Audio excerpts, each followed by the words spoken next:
ఇప్పుడు గామిలో ఇంత ఎఫర్ట్స్ మాకు కనిపిస్తున్నాయి, బట్ గామిలో ఇంత ఎఫర్ట్స్ కనిపిస్తున్నాయి. ఆ కొండల్లో షూట్ చేయడం, ఇందాక ఎండల్లో షూట్ చేశారు. బట్ ఫ్యూ యాక్టర్స్ అంతకుముందు మీకు మీ మీద కొన్ని క్లెయిమ్స్ చేశారు, మీకు సిన్సియర్ కాదని, డెడికేటెడ్ కాదు అని.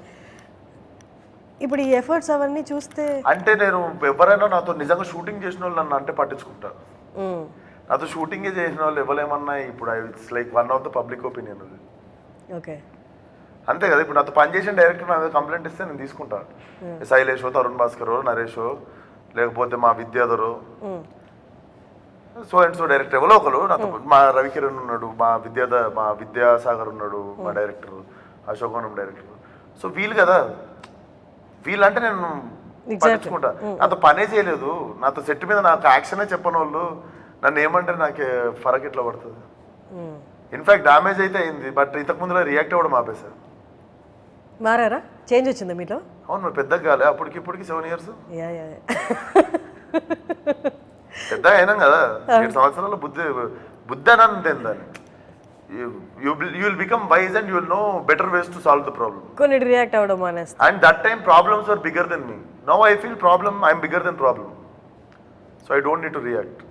It's amazing line. సో ఆ పద్దానికి జస్టిఫికేషన్ ఇచ్చుకోవాల్సిన అవసరం లేదు. నేను ఎంత మంచోడిని అయినా నా సినిమా బాగాలేకపోతే చూడరు అంతే. నేను చాలా మంచోడిని, నేను అసలు నా అంత మంచోడు భూమి మీద లేడు. నేను గలీజ్ సినిమా తీసిన జనాలు వచ్చి చూడరు. ఎట్లా సినిమా బాగుండాలి, బాగుంటే చూస్తారు. ఎంత అభిమానం ఉన్నా కూడా సినిమా బాగుంటేనే చూస్తారు అంతే. ఎందుకంటే ఇంట్లో నుండి బయలుదేరి థియేటర్కి వచ్చి ఆ లిఫ్టో మెట్లో ఏడునే ఎత్తుక్కొని మీదికి వచ్చి కూర్చొని నీకోసం ఫోన్ పక్కన పెట్టి 2.5-3 గంటలు నీ సినిమా చూడాలంటే చాలా పెద్ద పని. అది చేస్తుర్రు ఆడియన్స్. ప్రపంచంలో అందరు ఆడియన్స్ మానేసినప్పుడు తెలుగు వాళ్ళు చేస్తుర్రు ఇంకా అది. సో వాడికి నచ్చే సినిమా తీయడం మన బాధ్యత. ఇంకా మనం ఇంట్లో ఏం చేస్తాం, రోడ్డు మీద ఏం చేస్తాం వాడికి కూడా అవసరం లేదు. మనకు కూడా ఎవరిని ఇంప్రెస్ చేయడం కోసం ఏం చేయాల్సిన అవసరం లేదు. లాస్ట్ సినిమాలు కరెక్ట్ చేసుకోవాలి, ఎవరిని బాధ పెట్టద్దు అంతే.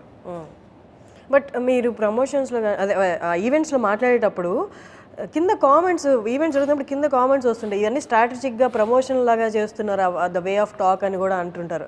అంటే ఎవరో కాదు, కింద ర్యాండమ్ ఆడియన్స్ ఈవెంట్స్కి కామెంట్ పెడుతున్నారు. You might not know, they might not random. Okay, random అవ్వకపోవచ్చు. ఓకే, అంటే మీరు చదివారు కాబట్టి చెప్తున్నాను. నేను చదవను కూడా చదవాలి, నేను కమెంట్ చదవను, నా ట్విట్టర్ నేను వాడా. మనకి ఏదైనా కోపం తెప్పిస్తాను మనకే తెలిసినప్పుడు అది చూడొద్దు అంతే. ఓకే. సో మీరు ర్యాండమ్ అనేస్తారు, మీరు ర్యాండమ్ అని ఎట్లా అంటారు? అంటే కింద లైవ్ జరుగుతున్నప్పుడు కామెంట్స్ ర్యాండమ్ పర్సన్సే కదా, అది ర్యాండమ్ వాళ్ళని ఎట్లా చెప్తారు? Okay, okay. ఇప్పుడు మీరు అన్నాక ఐ స్టార్టెడ్ థింకింగ్ కదా. So and I'm not here to impress anyone, అంటే everyone, not anyone. I'm not here to impress everyone. Ticket దిగుతుంది కదా, సినిమా నడుస్తుంది కదా, మ్యాటర్ ఓవర్. వైజ్ అంటే ఇప్పుడు పెద్ద పెద్ద యాక్టర్స్ అందరూ మూవీస్ హిట్ అవ్వాలి, అందరూ ఉండాలని చెప్పి ఇప్పుడు ఒకరి ఈవెంట్కి ఒకరు రావడం అంతా జరుగుతున్నప్పుడు వైజ్ దర్ పుల్లింగ్ గేమ్, అంటే ఈ ఒకరిని కిందకి లాగాలన్న గేమ్ ఎందుకు నడుస్తుంది అంటారు? ఒక సెక్షన్ ఆఫ్ హీరోస్ కానీ లేకపోతే పీపుల్ అలా ఉన్నారంటారా? హీరోలు కన్నా ఎక్కువ చాలాసార్లు వాళ్ళకి తెలియకుండా ఎవరో ఏదో అయిపోయి ఏదో ఈ ఇంటర్నల్ వార్స్ ఇవి నన్ను వస్తుంటాయి. కానీ నాకు తెలిసి అది డిసీజ్. అది వీళ్ళ ఫ్యాన్స్ వాళ్ళ ఫ్యాన్స్ వీళ్ళని అంటారా? ఎవరైనా ఒక ఐడెంటిటీ లేకుండా హర్ట్ చేద్దాం అనుకుంటారు చూసిరా, అది డిసీజ్ అన్నట్టు. అది లోపల ఇప్పుడు ఒక ఫ్రూట్ కుళ్ళిపోతా ఉంటుంది చిన్న, అది వాడి క్యారెక్టర్ అట్లాంటిది. ఇంకోళ్ళని హర్ట్ చేయాలి, వేరే display picture, Leonardo DiCaprio display picture ఉంటుంది దాన్ని, ఇంకోటి దానికి ఎవరితో టామ్ క్రూజ్ ఉంటుంది, ఇంకో దానికి పలానా హీరోది ఉంటుంది. అది పెట్టుకుని తిడుతుండు, అది వాడి డిసీజ్, అది రోగం వాడికి.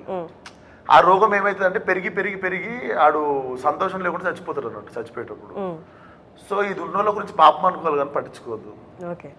యానిమల్ చూసారా? ఎలా అనిపించింది మీకు? 3 సార్లు చూసా థియేటర్లో 3 సార్లు చూసారా? You loved it? థియేటర్లో 3 సార్లు చూసా, డెఫినెట్లీ ఐ లవ్డ్ ఇట్. 3 సార్లు ఎందుకు చూసా, నచ్చితేనే కదా. Obviously definitely it's games. Arjun Reddy వచ్చినప్పుడే మళ్ళీ ఒక శివ వచ్చింది అన్నారు. ఎప్పుడు సందీప్ రెడ్డి వంగ సినిమా శివ వచ్చి ఎట్లా మార్చేసింది ఇండస్ట్రీని, అట్లా అర్జున్ రెడ్డి మార్చేసింది. ఈ మళ్ళీ అది కబీర్ సింగ్ వచ్చి అక్కడ మార్చి. బట్ యానిమల్కి మళ్ళీ అదే మాట అనుకోవాలి మనం. కాకపోతే అప్పుడు 10 years గ్యాప్ ఉంటుండే, ఈ మనిషి మళ్ళీ 3 yearsకి వచ్చి మళ్ళీ ఒకసారి మళ్ళీ మా ఇండస్ట్రీ మార్చేసి సినిమా తీసిండు. మీరు కలిసారా సందీప్ రెడ్డి ఓ మీకు తెలియదా మా ట్రైలర్ ఆయన్నే లాంచ్ చేస్తాడు. ఓ మొన్న యా సారీ ఐ ఫర్గాట్. మీరు పోస్ట్ కూడా పెట్టారు. I have seen it. Sorry I was it అంటే మీ టెంపోకి ఆయన రేంజ్ ఆఫ్ ఫిలిమ్స్కి మ్యాచ్ నాకు నేను సందీప్ అన్న కలిసినప్పుడు నాకు తెలిసి మీ both were like wondering looking at each other. అదొక ఫుల్ హార్ట్ఫుల్ పాపం టీం అందరితో మాట్లాడలేదు ఆ 3 గంటలు 12:31 దాకా. It was so satisfying talking to him. మాట్లాడుతుంటే ఇద్దరం we were like wondering. It was very nice conversation for very long time. Literally నా 3 సినిమాల కథలు నేసిండు ఉన్న 2 గంటలలో. ఆయనకు అంత ఇంట్రెస్టింగ్ ఉండే, అంటే నేను ముందున్నది మార్చికి ఉన్నవి అన్నీ చెప్తుండే, మాట్లాడుతూ ఉండే. He had patience for that and he was also saying like ఇంకా అనుభవి నేను ఏం చెప్పుకుంటే కలిసి ఉంటుంది. చెప్పండి మేము వెళ్ళాం కదా. నేను చెప్పలేను. మీరు ఎప్పుడు అసలు ఇది మీరు అగ్రెసివ్నెస్ చూపిస్తున్నారు.